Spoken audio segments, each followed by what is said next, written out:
Hi, today I'm installing a kill switch, also known as a master on-off, on this license plate guitar I got here. It comes in really handy if you're kind of like me and tend to put things down and wander off, and the guitar is still live because it doesn't have a volume control or anything, and of course it starts to feedback and tick everybody off. It's also really good for stuttering effects, which some people really like. So there's a little more to it than you might think. We're going to use this switch here, which is a double pull, single throw. Single throw means this just goes in one of two positions. Double pull means there's a pull here and a pull there, as I push it around. There we go. And in the middle is your hot. We're only going to use one of these pulls. So we're turning it into an off-on switch. And if you have an off-on switch, that's great. And you can use guitar switches. There's all sorts of things you can use, but I happen to have that, so that's what I'm using.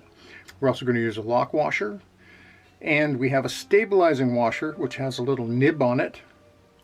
And we have a nut here, and we have a nut on the item itself, because this is a thin top. So we don't want the thing sticking up too high. We want it to be a little unobtrusive. So we're going to bring that up a little bit, about halfway up the shaft, so not so much as sticking through. And we're going to place it over here, kind of where it would be in a Les Paul or something, because lots of times I reach up over the top here, so here wouldn't be good, and I'm always strumming here, so that might not be good. So I think this is the best spot for it. So I've already taken the back off.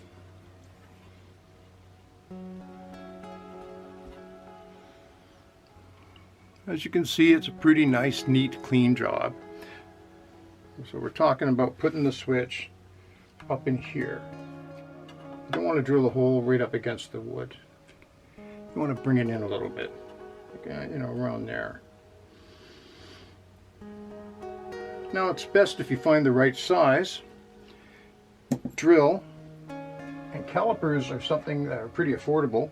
These are calipers, and these ones have actually a little window, which is really handy for me. So what you can do is you can measure the shaft of this, and it says 0.22. And you can measure the shaft of the drill. It says 0.21, almost 22. What that tells me is when I drill this hole, I'm going to want to wiggle it a little bit so the switch fits in there. I want to put the switch this way, so the switch is going back and forth like that. It's too easy if it's this way to just knock it. A little harder, I think, this way. You may have an entirely different idea. So I'm going to drill that hole.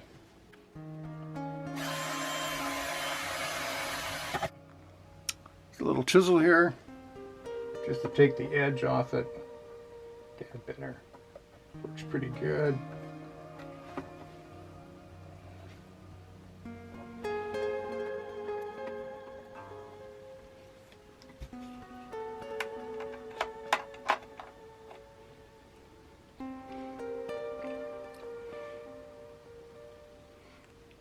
All right, so it fits in there perfectly. Now I'm not going to put it in there yet. What I'm going to do is, you'll notice down here the jack. This is the positive here, right there. At the end there, you see that? Into my finger. I'll try to go right down there and get a blow up of it. And it's kind of cool because it's just soldered to the edge of it, so there's a big hole there.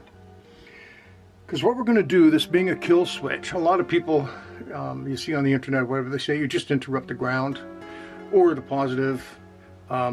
But both those ways of doing it can have a little bit of problem. You still have a lot of stuff going into your amp, actually, depending on the circumstances. We're blessed because this being metal, it acts as a shield, so it cuts down a lot of stuff.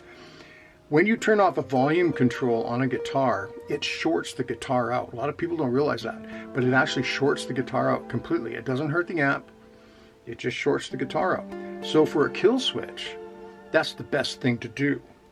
So what you want to do is you want to take this positive down here, and you want to run a wire up to here to connect it to this side here. And then you want this middle one connected to the ground. The best way to hook this to ground is put a little wire on it, bring it down here, and wrap it around the shaft, because this is a ground. This down here, the jack, is actually grounded to this. So in this case, that works great.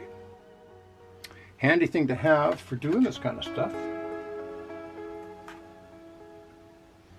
is one of these things. So I've seen it at the dollar store, and people tend to buy them for me for Christmas. So what we're going to do is we're going to solder from here a little wire that we're going to wrap around down there. And we're going to solder a longer wire. Decided I'll use red because it's positive, from here to there.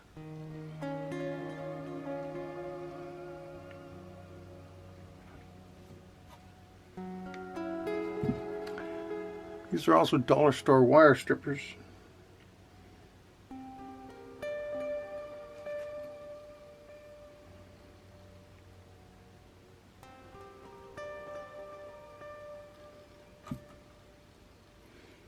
So that's great. And you can of course take the jack out to work on it if you wish. But in this case, move this over a little bit, because it's so obviously just sitting right there, I'm just going to tuck this wire into it, bend it over, and then solder it. Now I'm not going to silver this. If you don't know what that is, that's where you heat it up and put a little bit of solder on it. Once I do that, I won't be able to bend it. So I'd rather, in this case, bend it. So I'm going to stick it in there and bend it and solder it.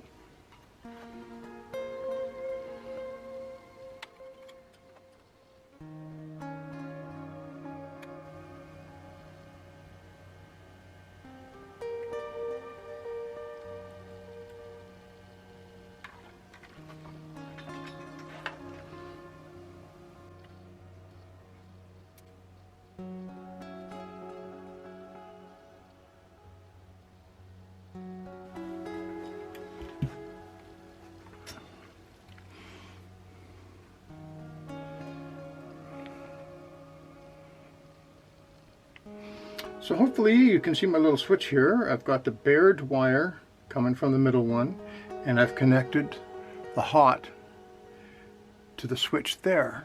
So what I'm going to do now is trim this bared wire and solder it on the side. Oh, full disclosure, I used a much lighter soldering rod for that job. These switches are very heat sensitive, and it's really easy to mess them up. So hopefully you can see the solder on the side of that switch. I went back to the big gun for that because it's a harder solder. But you can do it whether you have a medium gun, little gun, or whatever. It's just a matter of length of time it takes, that's all. So here we are. There's one more thing we have to do before we put that in. Hi, so my camera shut off, so you missed a little bit of what I did there, but I'd like to explain that. These switches, if you can see there, got the focus in on me, there's a little groove there. And this stabilizing washer here, you can see that it has two little bumps. One there, one there. The little one goes in that groove. So it holds. So it holds this stable. And you have to drill a hole for that part there.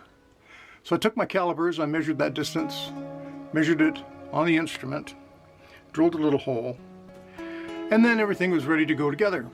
But my camera was off, so you don't get to see me do it.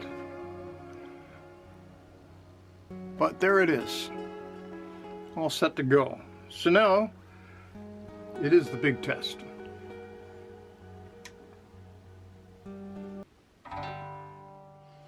Nothing going on. It's on. It works. It's a miracle.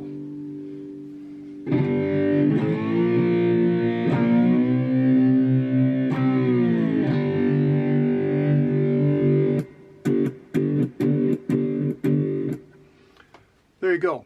I should mention, if you're doing this on a wooden cigar box guitar, that you need, instead of running the ground cord, you need to run it back to the jack.